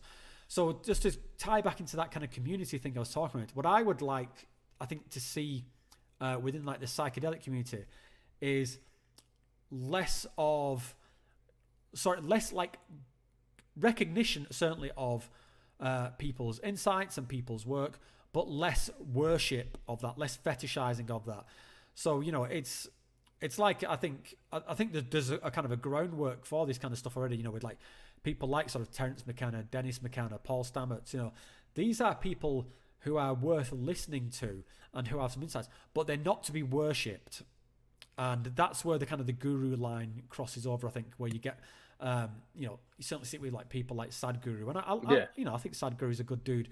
But you do see people completely fetishizing him, like, oh my God, like everything he says is just, it's just amazing. Like, it's like, no, sometimes you talk shit. Yeah, and it's interesting because you wonder what those people must feel like to be leading so many people, but at the same time, you know, there's what you just said. It's not always beneficial to have that leadership mentality, and I feel like that's the main. Yeah, it's an interesting phenomenon because I think in some situations, like, you know, like we just mentioned Sadhguru, so let's go with him for a minute. Or like, I think it's obvious why he's in that position. And I think firstly because he is extremely intelligent. He is, you know, what he's saying, I think for the most part is very good, and he is I think his heart is completely in the right place. And you know, I've read a bit into what the work that he's doing in India around his Aisha Foundation, and you know, feeding all these homeless people and all this.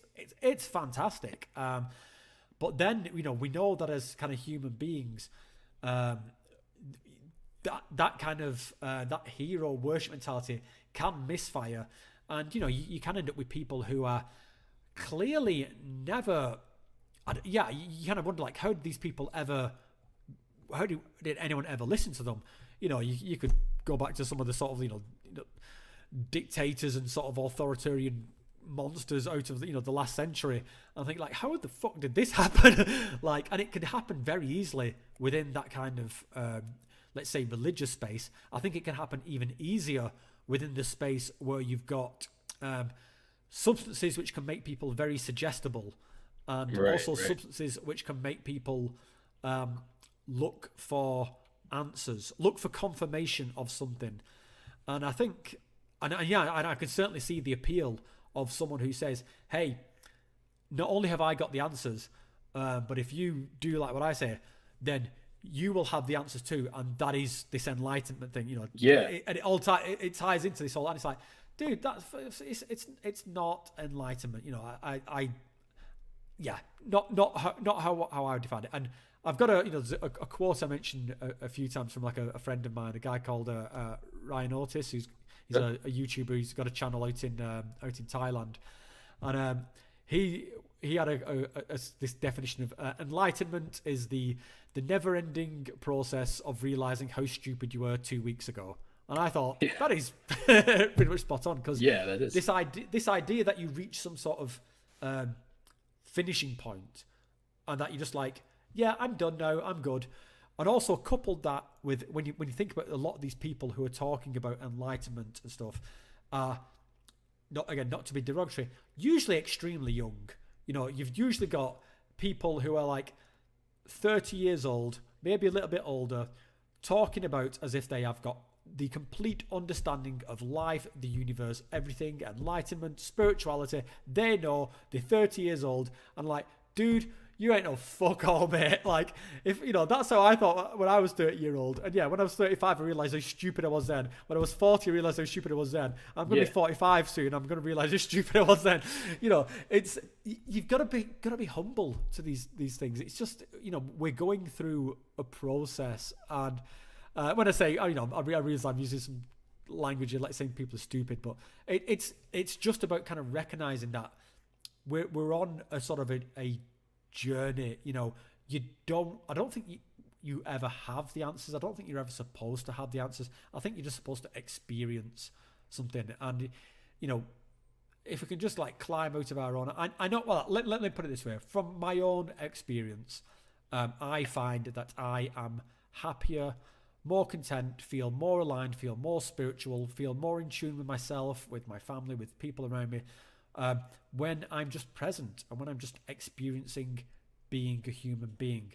And when I'm lost up my own ass and trying to solve the universe, then yeah, I mean, that it can be fun, it can be compelling, it can destroy, but I don't think that kind of sort of, you know, psychedelic circle jerking is super healthy. I don't know if I'd go as far as to call it sort of unhealthy, but I don't think for me, what I think is like what works for me and what I want to do with this life is that I want to be a human being. I want to get the best out of this experience. I don't want to escape from being a human being. I don't want to transcend from being a human being. I recognize that when I have these transcendent experiences, which I love more than anything, but I'm gonna have to come back to being a human being. So it's all part of being a human at the end of the day, even when you do these higher states. Exactly, and just bringing something back and integrating and using it in a positive way to do this kind of community thing that I'm talking about, to be with my wife, to be with my kids, to be with myself, like, you know, rather than just, and, you know, sitting there jerking myself off about how enlightened I am and trying to use it to club other people over the head with. So yeah, I don't like, would never describe myself as enlightened. I don't think I am Anyway. Yeah, no, I appreciate that, and I just think it's somewhat of a shame that there's so many like young guys and people out there who are subscribing to that idea, and then it creates these channels on YouTube with like millions of subscribers or a million, Yeah, I and think it's just it's part of, or it's reflective of the kind of something maybe about the culture. There's always this kind of like get rich quick, get right, enlightened quick, yep, get this, be better, be like be better than the other guy, be stronger than the other yeah, guy, yeah, be more ripped. Take the steroids, buy the fast car, but show it off on Instagram, blah, and it's yeah. I mean, it's again, you can see why it's attractive to people. Like get the girl, get the car, get the money, invest in crypto, blah. All this, and it's yeah. I mean, I'll say that's not what makes me happy. I think most people, particularly when people who kind of have been through these kind of rides of, trying to get rich, trying to do all this, and often they find it doesn't help.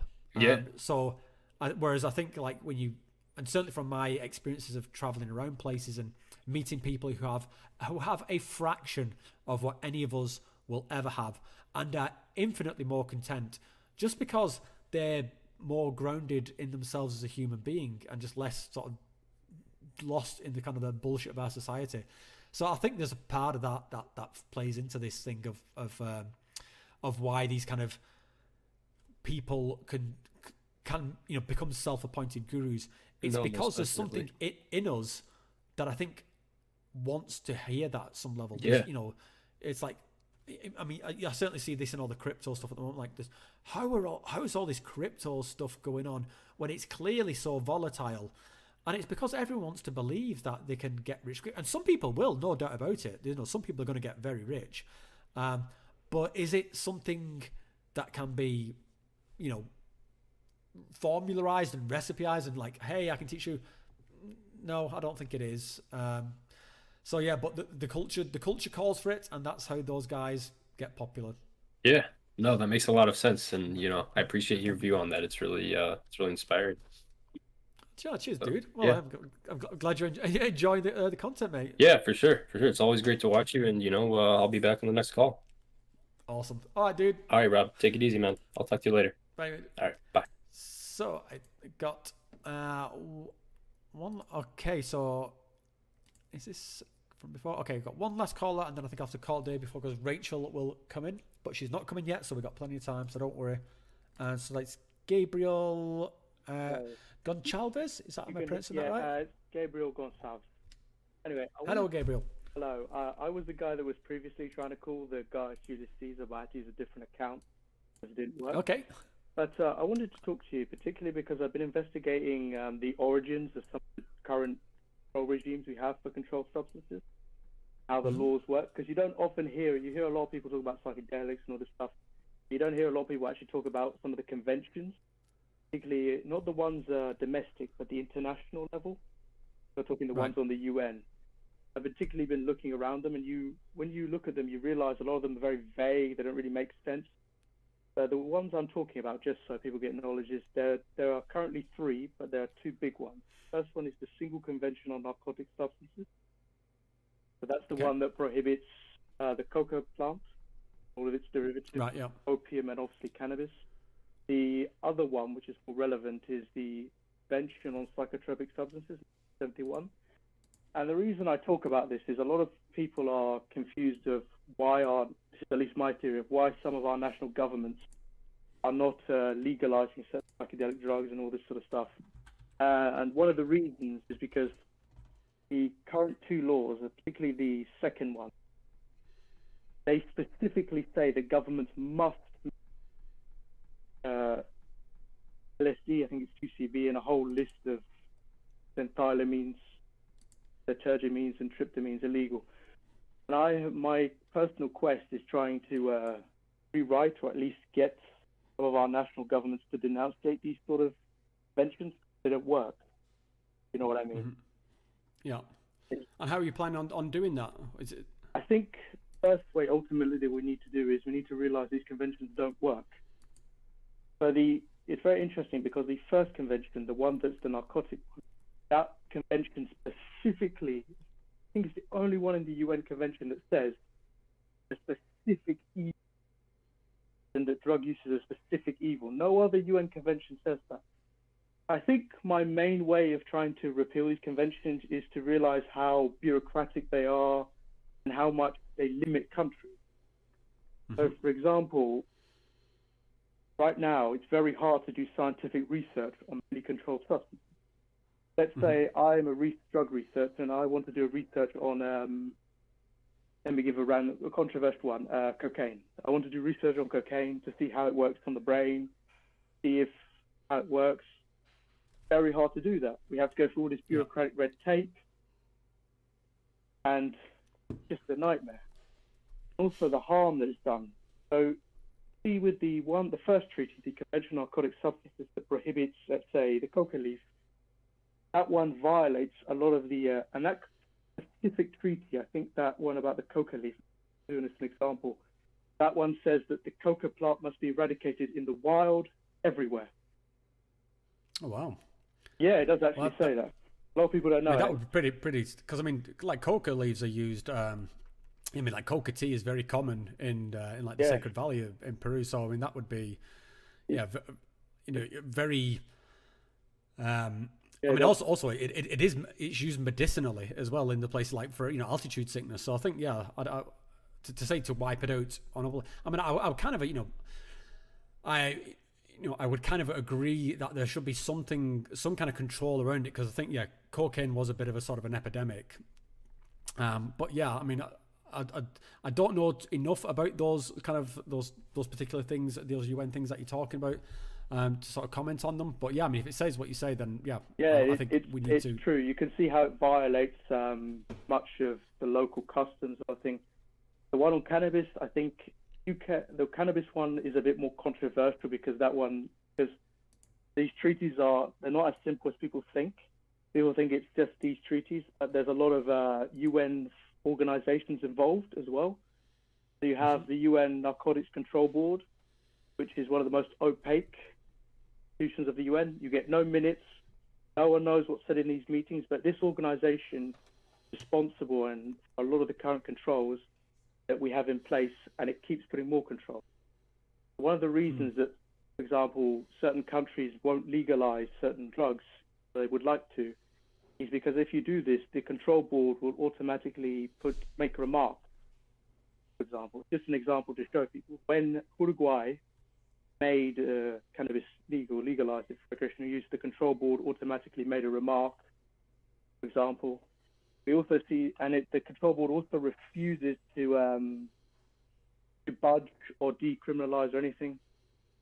To remove how's that played out? Because we see things are beginning like legalized, lots say in the US or in like a lot of countries. So there must be some kind of mechanism there by which countries are able to go, particularly if the US, which is always kind of seen as one of the kind of the countries that leads on these topics. So is it something which is it? It's very complex. I think it's because the way the treaty is done is the first one, so the Single Convention on Narcotic Substances is vague. It just says you must have a control organization to control. This convention only governs opium-related products, so morphine, cannabis, coca leaf. That treaty is a bit more vague because it doesn't actually criminalize possession. It just says the government must control, for example. So in the UK's case, the Cannabis Control Organization is the Home Office. But it's very difficult. It's very difficult for many countries to do it because because some countries like the US, they can just ignore. You can withdraw from the treaty, or you can ignore specific annexes of it. Obviously, it's much more complicated. The one that's more difficult is the second treaty, which is I have to get this because they're very long names. They're called the Convention on Psychotropic Substances. That's the one that bans amphetamine-like compounds, so ethylamines, tetrahydrocannabinol, the actual chemical, cytogenamines, and tryptamines. And that one specifically says that possession must be prohibited. You have to remember, though, this treaty was passed in '71 during the counterculture era. Very complicated treaty. That treaty is the one that's very hard. So, for example, example, that treaty is important because the UK Misuse of Drugs Act was passed in order for the UK to comply with that treaty, along with the US's laws. It's just a bit of history for people to have in their mind. People don't remember. I wonder if that'll still play into it now that the UK is detached from the EU. Because, I mean, one thing with all, these kind of substances which we're seeing, which granted, I'm sure a lot of the governmental people aren't interested in the kind of stuff that I'm interested in, but what they are interested in is the financial aspects of it. And we know that sort of there's big bucks, certainly in cannabis. I'm sure there's sort of like, there is a potential for monetizing things like mushrooms and LSD. So, I mean, and there's certainly money in sort of, getting certain compounds out of things like opium, as a precursor to, certain painkillers and stuff. So I think there's, I wonder if that's something, if maybe the times are changing there, maybe that's why the US has kind of broken ranks there and sort of gone with that. Again, I'm not too sure with the actual details, but it seems to me like there's, particularly if there's money to be made, then yeah, maybe these conventions aren't as sort of set in stone as they once were. It's actually very complicated. At the moment, they're saying what's going to happen is there's a split going on slowly. So we're seeing some countries like the US move towards gradually leaving the conventions or at least removing substances. So there is a push to remove tetrahydrocannabinol and those derivatives from the treaty. But at the moment, it's stuck in limbo because the Russians and the Chinese governments are pushing against this. It's interesting. So some drugs are not listed on these conventions. Like ketamine isn't listed, and so are certain deliriums.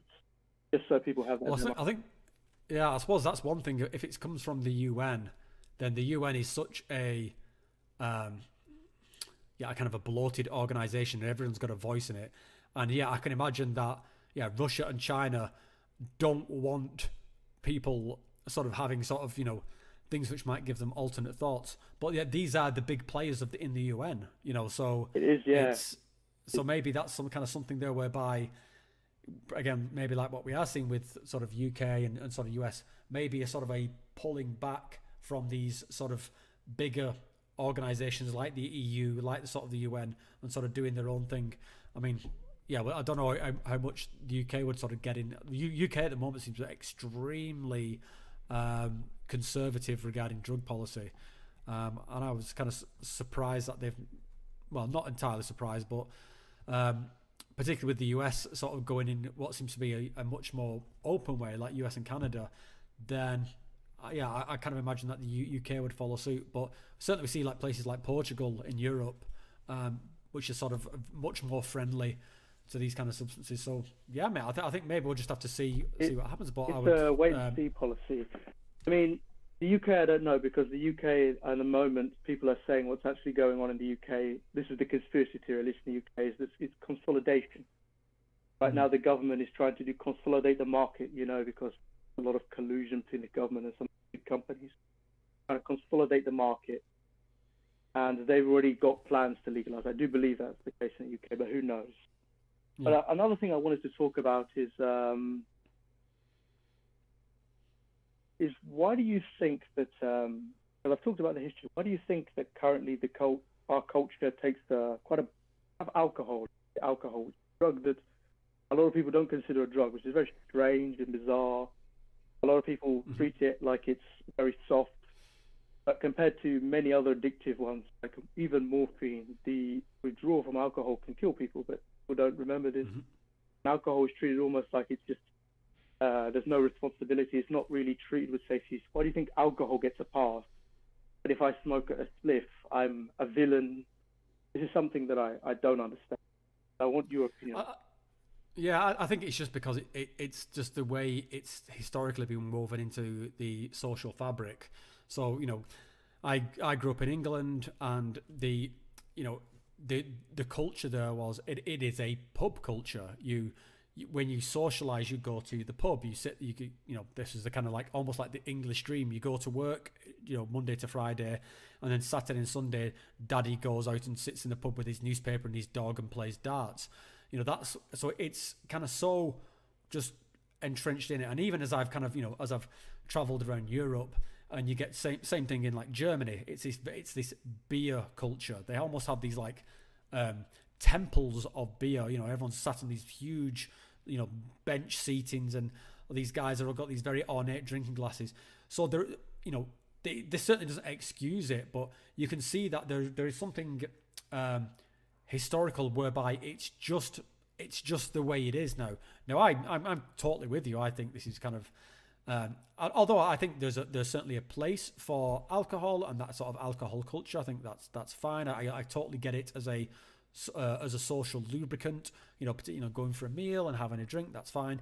But yeah, you're completely right. It's getting a free pass, and it's been getting a free pass in a way that's almost like it's mother's milk. Like this is like there's no harm that can be done here, and we know that's so not true. There's these studies that were done in the UK showing that how bad alcohol can be compared to things like MDMA or even things like opiates.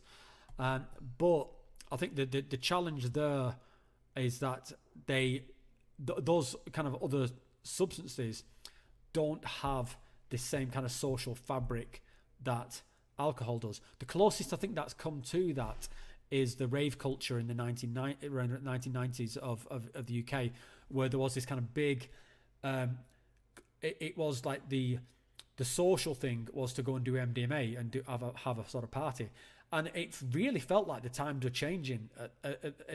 When I was growing up in that period, then this was like the norm. Like you went out on a Friday and you took MDMA, but people started abusing it, and then the sort of other things started getting substituted in. So it was a bit like a kind of probably like a 60s thing with LSD, in that it had this moment where it felt like things were changing, but then it kind of collapsed in on itself again. But I think. Yeah, I think something's possible. I think, and this is where I'm kind of hopeful with what is going on in the US, which, again, I'm absolutely surprised that US is the one that seems to be leading with all this legalization of stuff. But the fact that weed is now becoming something that is socially acceptable and, opens up the possibilities for almost like something what we, kind of see in Amsterdam, in like places where you can go and socially do a certain substance.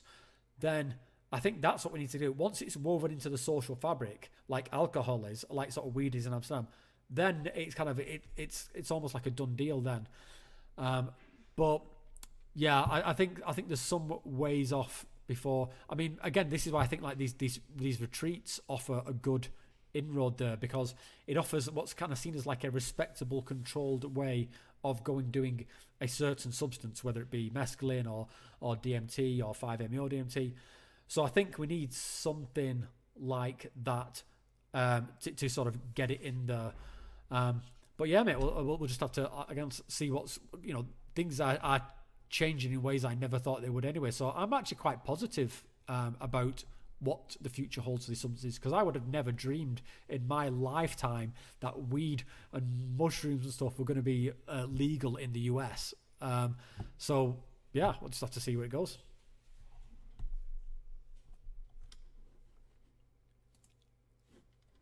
Don't know if you're still there, mate, or if you can hear us.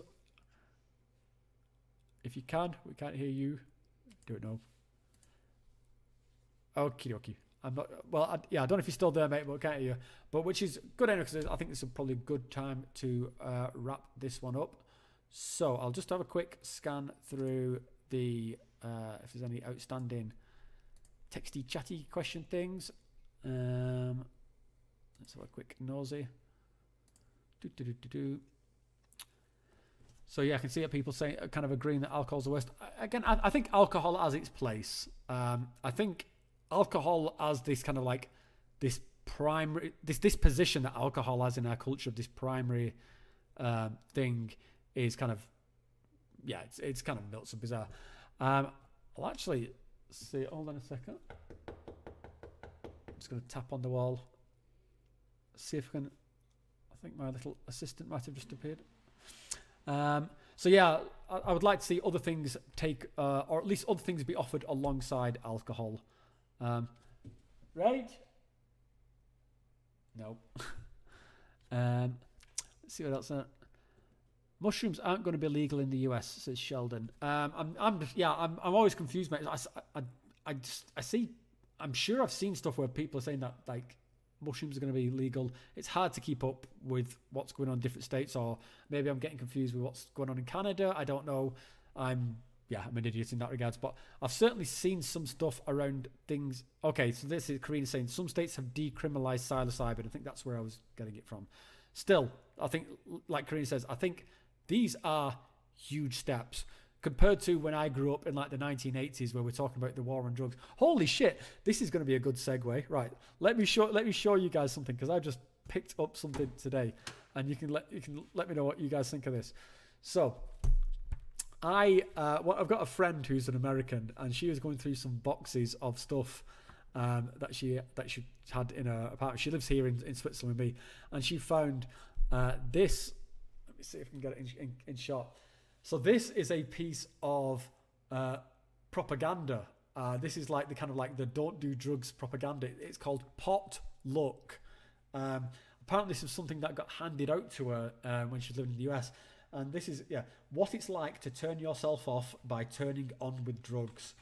She kind of gave me this. This is from the 1970s, I believe. So it's this kind of pamphlet that got handed out. And it's basically about how someone started smoking weed, completely melted their brain, but then managed to find God and started going to church and turn their life around.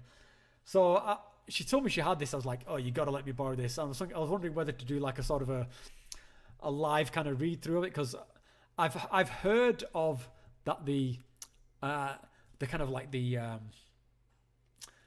I don't know, the over the topness of the kind of like the US propaganda is kind of like leaps and bounds ahead of what the kind of stuff that I was exposed to, say, in the UK. There was certainly some governmental sort of like don't do drug stuff, but yeah, I think this is kind of interesting. So I might do some kind of like honor reading of this, and I'll let you know what my thoughts were. But I just thought I'd show that because it was on the desk next to me. Anyway, so I'm trying to see if Rachel wants to see it, says if she wants to say hello, because I can see that. I think it would make Karina happy. Rach, do you want to come and say hello? There's people are. You've got some fans here.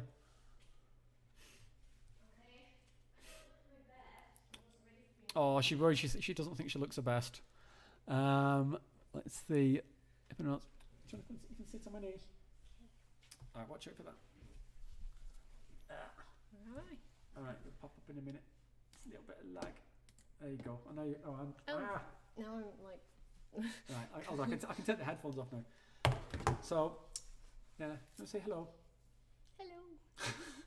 So yeah, I was briefly telling people about our LSD experience. I didn't go into too much detail, just that it's something I think we should talk about, and it would be good for us to do a video telling people about what we got up to. Yeah. Yeah. Is that it? Is that as much you want to say about it? Well, yeah, it was. First of all, it was amazing. I mean, yeah, it was probably one of the most profound LSD trips I've ever had. Yeah, we got. And, yeah. We did got some work. Deep integration to do, actually. Yeah, we did some works, didn't we? We had a lot of fun. We did have a lot of fun. We spent a lot of time looking at our fish. We've got some fish. I feel like my face is like phasing backwards and forwards. It's because I'm. I know it is. But I need to do a cherry coke one now. Okay, go on then. I'll let you go. But and then your face will stop going red. Okay. Bye everyone. Love you, guys. Oh, Mombot says you're beautiful as always. Okay, guys. So I'm going to wrap this one up there. Thank you to everyone who called in. Thank you to everyone who watched. Everyone who left any messages. I hope I. Let me just quick scan through. Was there any questions that I did not answer? I think we could. Let's see a quick one from Rookie4619. For a first timer aiming for a breakthrough, any tips for mentally prepping? I would say it's a funny one. This one crops up quite a bit, and it also crops up on the Discord and stuff. I would say honestly, mate, no. Just beyond the usual sort of like common sense advice, just have a good setting, somewhere you're not going to be disturbed. Just make sure you sort of, you're in a good headspace. Make sure you've got whatever music you want on, or if you don't want any music, that's fine. Just set up your things, and then just go into it without expectation. And because there's really no words, and I'm always kind of a little bit envious of people who can do that, who are having that first kind of breakthrough experience, because it really is something else. It's it's great. So I wish you all the best with that journey, mate. It's with that attempt, and let us know next time. Come back and let us know how you're getting on with it. MDM Vision says Portugal isn't so friendly anymore. Many people have got in trouble for possession of ayahuasca, just so you know. Okay, good to know, mate. Well, I'll factor that in to any future decisions. We've got some appreciation for Minty here. Yeah, Minty is an awesome dude. I do get a lot of questions regarding things like technical questions regarding setting up things like vapes and stuff like that. I would always recommend anyone who has any questions, go check out Minty's channel. He's much more on the ball with those kind of particular stuff around like electronic vapes. He just knows fucking everything about that stuff. So recommend Minty as a thing. And hopefully, I think that's it. Someone's talking about Spongle. David Walker was mentioned Spongle. Just as a bit of a segue there. This is a bit of a very loose segue, but I'm in the process of setting up a conversation with an artist who just does the most amazing psychedelic art. And the reason that I'm at kind of Spongle connection, that I know that Spongle, the guy, I forget the guy's name, who the main like producer of Spongle, he has some of this guy's art in his studio, and I'm hoping to talk to him. There'll be more details coming up on that soon. But yeah, this guy draws DMT art like nothing else, like as good as Spongle makes DMT music. So yeah, stay tuned for that. And I think this will make this last one from Nimenial Turo. Hi there, I have a trip to Peru on August 21st. First 10-day retreat. Any tips of advice? Same thing I just said, mate. Just go into it with just a kind of a blank slate. It will blow your expectations out of the water. But what I will say is that I do have some advice in regards to traveling to Peru, and sort of some advice there. If you go on my channel and just do a search for beginner's guide to ayahuasca, then there's a couple of videos there which will really help you sort of like plan out the sort of, mind you, if I guess if you're already going on the 21st, you've probably already done all that, booking your flights and stuff. So mate, just make sure that you're well rested. Get as much sleep as you can in between your flights and when you get there, and just have an awesome time, mate. I think that's about it. Okay, so I think I'm going into the waffling sort of mode now, because after 2 hours my brain starts shutting down. Guys, thank you so much. Pleasure as always. I hope you enjoyed the video I put out today. If not, go and watch that. And Simon Posford, thank you for that. Yeah, Simon Posford has some art from this artist who I'm going to be doing a chat with. So that's how good it is. Guys, I will press the button now to end it.